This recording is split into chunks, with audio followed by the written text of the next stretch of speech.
तो चलिए, hello student, कैसे हैं आप सब। आशा करता हूँ अच्छे होंगे, स्वस्थ होंगे और आप सभी की प्रैक्टिस बहुत अच्छी चल रही होगी। आप सभी ने हमारी पिछली क्लास में कुछ विशेष नियम और वर्णाक्षरों को काटने पर नए शब्द का प्रयोग अच्छी तरह कर लिया होगा। चलिए, तो इसी के साथ हम अपनी आज की क्लास शुरू करते हैं। वाक्यांश तथा जूट शब्द। तो पहले हम पढ़ेंगे जूट शब्द, ठीक है। तो चलिए उसकी परिभाषा लिखिए। हिंदी में कुछ ऐसे जूट शब्द हैं जो प्रयोग में तो एक साथ आते हैं पर अर्थ में बिल्कुल भिन्नता रहती है। जैसे क्रय विक्रय आदि, अंत, लाभ हानि आदि। इनको विपरीतार्थक शब्द कहते हैं। पैरा, इनके लिखने का ढंग यह है कि पहला शब्द तो पूरा आता है पर दूसरा शब्द पूरा न लिखकर उसके पहले व्यंजन से पहले लिखे हुए शब्द को काट देते हैं, ठीक है। तो जूट मतलब शब्द से, जूट शब्द मतलब क्या हुआ, जुड़ा हुआ। जूट मतलब जुड़ा हुआ, जो आपस में संबंध रखते हैं और एक दूसरे के विपरीत होते हैं, उसे जूट वाक्य कहते हैं, ठीक है। इसे किस तरीके से लिखा जाता है, पहले शब्द को पूरा लिखा जाता है, उसके बाद जो शब्द आता है उसके पहले शब्द से उस पहले वाक्य को काट देते हैं, ठीक है। जैसे यहां पर देखिए क्या दिया है, रात दिन, तो ये विपरीतार्थक है, ये उल्टा है ना। रात का क्या बना, दिन, कहने का मतलब हिंदी में विरोधी शब्द, ठीक है। तो जैसे रात दिन, तो हम इसे किस प्रकार बनाएंगे, है ना, हम इसे बनाएंगे रात। ये क्या बना, रात। अब इस पे क्या किए, द से काट दिए, तो ये क्या बन गया, रात दिन। सोच विचार, ठीक है, जो आपस में जुड़े हैं, बोला ये सोच, पहले शब्द को पूरा लिखा, दूसरे शब्द के पहले शब्द से हमने, पहले आउटलाइन से हमने इसे काट दिया, तो ये क्या बना, सोच विचार। सुख दुख, तो क्या बना ये, सुख। अब इसे दा से काट दिए, पहला शब्द दा है तो, ठीक है। इसके बाद हिंदू मुस्लिम, तो ये हिंदू, ठीक है। और उसके बाद ये मुस्लिम। खेल कूद, पूरा पूरा बनाइए, खेल, का से काट दीजिए, क्या बना, खेल कूद। उचित, ये क्या बना, उचित, और ये अनुचित, ठीक है। लाभ हानि, ये लाभ और इसको हा से काट दिए, क्या बना, लाभ हानि। क्रय विक्रय, क्रय और वा से काट दो, क्रय विक्रय। सुबह और शाम, यदि काटना संभव ना हो तो क्या करते हैं, हम उसके पास ही लिख देते हैं, ठीक है। जैसे स्त्री पुरुष, तो ये स्त्री, अब इसको हम क्या किए, पा से काट दिए, तो क्या बना, स्त्री पुरुष, ठीक। समझ आया आपको जूट वाक्य क्या है ना, जो आपस में संबंध रखते हैं, एक दूसरे के विरोधी होते हैं, उसे जूट वाक्य कहते हैं, ठीक है। समझ आया। चलिए अगला लिखते हैं। कुछ जूट शब्द ऐसे होते हैं जो कि पहले शब्द में जोर देने के लिए प्रयोग होते हैं और उनके अर्थ में भिन्नता नहीं होती। जैसे धीरे धीरे, जल्दी जल्दी आदि। इनको अवधारित, कोष्टक में लिखिएगा, अवधारणा या जोर देना, ठीक है, कोष्टक बंद, शब्द कहते हैं। इन अवधारित शब्दों को लिखने के लिए पहले शब्द को पूरा लिखकर उसके बाद यह चिन्ह लगा देने से पहला शब्द 2 बार पढ़ा जाता है। ठीक है, तो यह हमारी परिभाषा क्या कह रही है, पहले शब्द में जोर देने के लिए प्रयोग होते हैं। ठीक है ना, और उनके अर्थ में भिन्नता नहीं होती। जैसे इनके अर्थों में देखो सुख दुख विरोधी है ना, भिन्नता है, लेकिन अभी जो हमने परिभाषा लिखा उसमें क्या रहता है कि उसमें भिन्नता नहीं होती। ठीक है, ये जैसे धीरे धीरे, मतलब एक ही शब्द आया पर उसमें जोर लग रहा है, धीरे धीरे, है ना, 2 बार प्रयोग हो गया, है ना। इस पहले शब्द को पूरा लिख कर, है ना, उसके बाद यह चिन्ह लगा दिया जाता है। कौन सा चिन्ह लगाते हैं, तो ध्यान रखिएगा, उस पर हम एस का चिन्ह लगाते हैं। ठीक है, क्या चिन्ह लगाते हैं, ये एस, जो आप एस बनाते हैं इंग्लिश का, ये चिन्ह लगाते हैं। इसका अर्थ है कि वह शब्द कितनी बार आया, 2 बार आया। ठीक है ना, जैसे धीरे धीरे, ठीक है, धीरे धीरे आया, तो हम क्या करेंगे, धीरे धीरे में इसकी आउटलाइन बनाएंगे। इसका सब चिन्ह है, ये बना दूर या धीरे। अब इसमें हम क्या करेंगे, इस एस के चिन्ह को हम यहाँ पर लगा देंगे। इससे क्या पढ़ा जाएगा, क्या समझा जाएगा कि यह शब्द कितने, एस लगा है मतलब क्या हुआ, यह जो शब्द है, यह आउटलाइन के जो शब्द है वो कितने बार प्रयोग होंगे, 2 बार प्रयोग होंगे। ठीक है ना, जैसे थोड़ा थोड़ा, ठीक है, ये थोड़ा का सब चिन्ह बना है और उस पर क्या लगा दिए, एस। तो इस एस का मतलब हुआ यह जो आउटलाइन बना है, यह जो चिन्ह बना है, ये कितने बार प्रयोग होगा, हिंदी में 2 बार प्रयोग होगा। अनुवाद करते समय आप उसे 2 बार लिखेंगे, थोड़ा थोड़ा। जैसे आपको जल्दी जल्दी, है ना, तो ये जल्दी का सब चिन्ह और उस पर क्या लगा दिए, एस, तो क्या बना, जल्दी जल्दी। बात बात, ठीक है, फिर क्या करेंगे, बात बात, मैंने पहले डिक्टेशन में बताया है, बात का सब चिन्ह और उस पर क्या लगा देंगे, एस, तो ये क्या बन जाए, क्या लिखेंगे हम इसे, बात बात। ठीक, समझ आया आप सभी को। चलिए अगली परिभाषा लिखते हैं।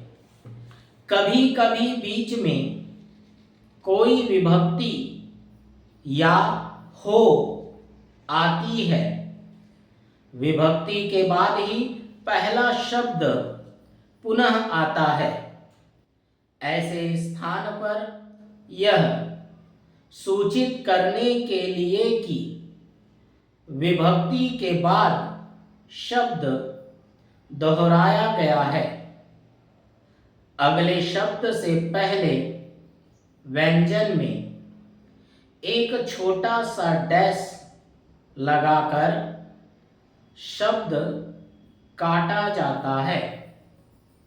कभी कभी क के लिए क का चिन्ह शब्द के नीचे रख दिया जाता है।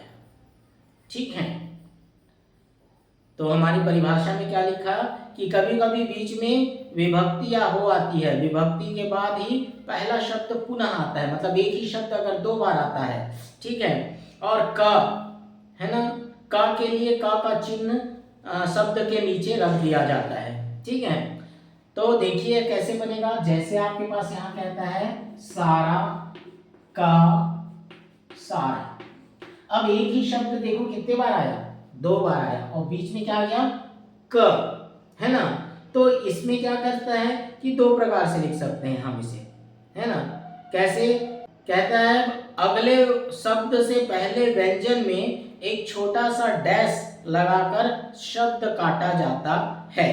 ठीक है, तो यहाँ पर क्या करेंगे, देखिए 2 प्रकार से बनेगा, एक ये बनेगा सारा, सारा का शब्द चिन्ह हो गया, डैश लगा करके व्यंजन से काट देंगे तो क्या पढ़ेंगे, सारा का सारा, या फिर आप कैसे कर सकते हैं, आप सारा बनाइए। ठीक है, ये शब्द 2 बार आया है, बीच में क्या है, क, तो अब कह रहा है कि कभी कभी का के लिए क का चिन्ह शब्द के नीचे, इस शब्द के नीचे रख दिया जाता है, इस प्रकार से। ठीक है, जब हम इस प्रकार से क को रखेंगे तो इसका अर्थ है कि यह शब्द दोबारा सारा का सारा, इस प्रकार पढ़ेंगे। ठीक है, जैसे आपको कहता है दिन पर दिन, ठीक, तो ये क्या बनेगा देखिए दिन। अब यहाँ पर डैश लगा करके क्या करेंगे हम, काट देंगे इसको, या काटते नहीं बने तो हम इसको क्या करेंगे, इसके पास ही लिख देंगे दिन पर डैश लगा के दिन पर दिन। ठीक है, जैसे सब का सब, का सब, अब सब लिख के नीचे क्या कर दो, का लगा दो, का के लिए। ठीक है, का के लिए। समझ आया आप सभी को? चलिए अगली परिभाषा लिखते हैं। पर यह सूचित करने के लिए कि अगला शब्द ही के बाद आया है, पहले शब्द के अंत में से शावृत लगाकर अपने शब्द का अंतिम व्यंजन उसमें मिला देते हैं। जैसे पहले हरियाली लिखा, फिर उसमें सावृत लगाया और फिर अगले शब्द के आखिरी अक्षर ल को दोहरा दिया। इससे दूसरे शब्द के लिखने की आवश्यकता नहीं रह जाती और शब्द आसानी से पढ़ लिया जाता है। ठीक है, तो हमने क्या लिखा, यह सूचित करने के लिए कि अगला शब्द ही के बाद आया है ना, कि ही के बाद आया है, पहले शब्द के अंत में शावृत लगाकर अपने शब्द का अंतिम व्यंजन उसमें मिला देते हैं। ठीक है, किस प्रकार मिला देते हैं देखिए, जैसे आपके पास यहां पर लिखा जाता है हरियाली, ही हरियाली। अब देखिए यह शब्द हरियाली कितने बार आया, 2 बार आया, लेकिन बीच में क्या आ गया, ही। तो यह कहता है पहला शब्द पूरा लिखकर, तो पहला शब्द क्या है, हरियाली। ठीक है, तो ये हरियाली, अभी ये क्या बना, हरियाली। ही के लिए हम क्या करेंगे, वृत्त लगाएंगे। ठीक, और उसके बाद के शब्द का अंतिम शब्द, ठीक है, अंतिम व्यंजन जो होता है उसे हम उसमें ले जाके जोड़ देते हैं। तो हम इसे क्या पढ़ेंगे, हरियाली ही हरियाली। एक ही प्रकार के शब्द हैं, एक जैसे, बीच में ही आता है, तो पहले शब्द को लिख करके उसमें ही जोड़ के अगले शब्द का अंतिम व्यंजन उसमें मिला देते हैं। ठीक, तो ये क्या पढ़ा जाता है, हरियाली ही, सॉरी, हरियाली ही हरियाली। ठीक है, जैसे आपको यहां पर कहता है क्या, अंधेरा। ठीक है, अंधेरा ही, ठीक, अंधेरा। देखिए फिर से 2 बार आ गया वह शब्द, तो हम क्या करेंगे यहां पर, देखिए ये अंधेरा बना। ठीक है, अब ही, अब इसका अंतिम शब्द क्या है, र, तो इसको हम आगे बढ़ा देंगे, तो क्या बन जाएगा, ये अंधेरा ही अंधेरा, इसका अंतिम शब्द र है, इसलिए हमने र के रूप में उसको आगे बढ़ा दिया। ठीक, जैसे आपको यहां पर क्या कहता है, पानी ही पानी। अब देखो पानी ही बीच में आ गया, फिर पानी आया, एक ही शब्द कितने बार आया, 2 बार, मगर बीच में क्या है, ही। तो हम क्या करेंगे, देखिए संक्षिप्त पा का प्रयोग करेंगे, पानी बना, ही बना दिए। अब इस पानी का अंतिम शब्द क्या है, ना, तो हम इसको फिर ना बनाएंगे, तो इसको क्या पढ़ेंगे, पानी ही पानी। ठीक है, समझ आया? चलिए ठीक, अगली परिभाषा लिखते हैं। यह वृत्त ही के अलावा हा, शा, शी और कभी कभी और को भी सूचित करता है। यह सुविधा अनुसार मिलाकर या अलग से लिखा जाता है। ठीक है, तो यह वृत्त ही के अलावा है ना, से और ही का, ही से और ही का हमने क्या पढ़ा है, वृत्त पढ़ा है, के अलावा हा, सा, सी और कभी कभी और को भी सूचित करता है। ठीक है, यह सुविधा अनुसार मिलाकर या अलग से लिखा जाता है, अलग से ध्यान रखना, ठीक है। जैसे आपको यहां कहता है क्या, ज्यादा से ज्यादा, ठीक, क्या बोला, ज्यादा से ज्यादा। फिर देखिए एक ही शब्द दो बार आया, बीच में क्या आ गया, से। यहां पर क्या आया, देखिए ही का वृत्त, से का वृत्त, ठीक है। तो कहता है कि यह सुविधा अनुसार मिलाकर या अलग से लिखा जा सकता है, ठीक है। तो मिलाकर लिखेंगे तो देखो ज्यादा के लिए ज बना है, ये शे का वृत्त और ज्यादा, तो हम इसको क्या पढ़ेंगे, ज्यादा से ज्यादा, ठीक।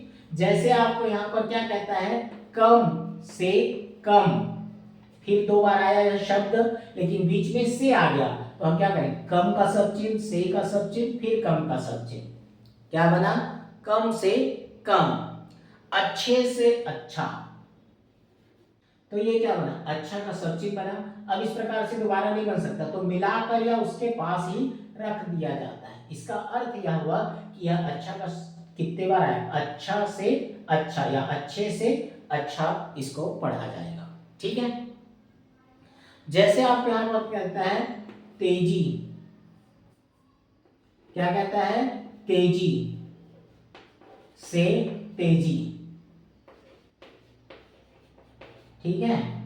तो देखिए क्या बनेगा, तेजी वृत्त के साथ डैश बाहर, अब से दो बार, तो यहां पर वृत्त लगा दो। इसका अर्थ यह हुआ कि ये क्या बनेगा, पढ़ा जाएगा तेजी से तेजी, ठीक है। चलिए अगली परिभाषा लिखते हैं। इसी तरह ब के बाद शब्द दोहराया जाए तो ब का आंकड़ा पहले शब्द के पास रखना चाहिए। इसका अर्थ होगा कि पहला शब्द ब के बाद फिर से दोहराया गया है, ठीक है। तो इसका अर्थ क्या हुआ, ब के बाद अगर शब्द दोहराया जाए तो ब का आंकड़ा पहले शब्द के पास रखना चाहिए। जैसे रोज, ब रोज, अब देखिए दो बार रोज आ गया, बीच में क्या आ गया, ब आ गया, है ना। तो हम क्या करेंगे, रोज लिखेंगे एक बार, और इस पहले शब्द के बगल में हम क्या करेंगे, संक्षिप्त ब लगा देंगे। इसका अर्थ होता है कि, इसका अर्थ क्या होगा कि यह जो रोज शब्द है इसे दो बार दोहराया जाएगा। रोज ब रोज, ब है, रोज के बाद ब पढ़ा जाएगा, फिर उसे दोहराया जाएगा, तो पढ़ेंगे रोज ब रोज। जैसे आपको कहता है यहाँ पर क्या, दिन ब दिन, ठीक है। तो ये दिन का सब चिन्ह बना है और यहाँ पर क्या लगा दिए, ब पास में ही, तो यह कैसे पढ़ा जाएगा, दिन ब दिन, जो शब्द है उसे ब के बाद दोहराया जाए, ठीक है। समझ आया आप सभी को यह क्लास। आप सभी क्या करेंगे, इसकी अच्छी तरह प्रैक्टिस कीजिएगा, 3-3 4-4 पेज, है ना। और अपने पुराने शब्द चिन्हों की भी प्रैक्टिस कीजिए, पुराने डिक्टेशन को रोज प्रैक्टिस कीजिए, ताकि आपकी स्पीड कम ना हो और आप अपने पुराने शब्द चिन्हों को, अपने वाक्यों को ना भूलें। इसके लिए आपको रोज प्रैक्टिस करनी पड़ेगी, अच्छी तरह प्रैक्टिस करनी पड़ेगी, और अनुवाद भी करिए अपने डिक्टेशन का, ताकि आपकी गलतियां कम हो, ठीक है। और साथ में अगर मेरी क्लास आपको अच्छी लग रही है, समझ आ रही है, तो आप इसे सब्सक्राइब जरूर करें, केवल देख के बस ना छोड़ें, ठीक है। तो चलिए इसी के साथ हम अपनी आज की क्लास समाप्त करते हैं। तो चलिए मिलते हैं अपनी अगली क्लास में वाक्यांश की परिभाषा और उसके शब्दों के साथ, ठीक है। तो चलिए आज इतना।